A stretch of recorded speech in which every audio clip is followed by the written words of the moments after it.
আমরা এই চাকসু নির্বাচন নিয়ে অত্যন্ত আশাবাদী এই কারণে যে হচ্ছে চট্টগ্রাম বিশ্ববিদ্যালয় কেন্দ্রীয় ছাত্র সংসদ নির্বাচন যে অনুষ্ঠিত হচ্ছে সেই অনুষ্ঠিত হওয়ার পেছনে গত 1 বছরে যে মানুষগুলো কাজ করেছে, যে মানুষগুলোর চাওয়াতে, যে মানুষগুলো প্রতিনিয়ত ক্লাস উপেক্ষা করে ব্যক্তিগত সামাজিক পারিবারিক বিভিন্ন কাজ উপেক্ষা করে আমরা এখানে দাঁড়িয়েছি এবং চাকসুর জন্য নিয়মিত মানববন্ধন, আহ অবস্থান কর্মসূচি সহ অনেক ধরনের কর্মসূচির মাধ্যমে আমরা চাকসু চাইছি। সেই জায়গা থেকে আমরা অলরেডি সফল এবং আমরা ইতিমধ্যে আমি মনে করি বিজয়ী।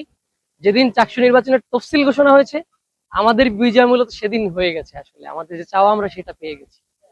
এখন নির্বাচন কমিশন, বিশ্ববিদ্যালয় প্রশাসন যারা রয়েছেন তারা যদি লেভেল প্লেইং ফিল্ড আমাদের জন্য নিশ্চিত করতে পারেন, তারা যদি নির্বাচনের ভোট গণনা এবং ফলাফল ঘোষণা পর্যন্ত আমাদেরকে একটা শান্তিসুষ্ঠু পরিবেশ নিশ্চিত করতে পারেন, নিরপেক্ষ একটা আবহাওয়া তৈরি করে দিতে পারেন, আমরা বিশ্বাস করি আমরা খুবই ভালো কিছু করবো ইনশাআল্লাহ। আমি কাউকে প্রতিপক্ষ হিসেবে দেখছি না। চট্টগ্রাম বিশ্ববিদ্যালয়ের শিক্ষার্থীদের রায় হিসেবে, তাদের বিবেচনায় আমি যেখানে যেটার জন্য যোগ্য, যেটা প্রাপ্য, আমি সেটা পাবো ইনশাআল্লাহ। প্রতিপক্ষকে আমি সেটার ব্যাপারে ভাবছি না।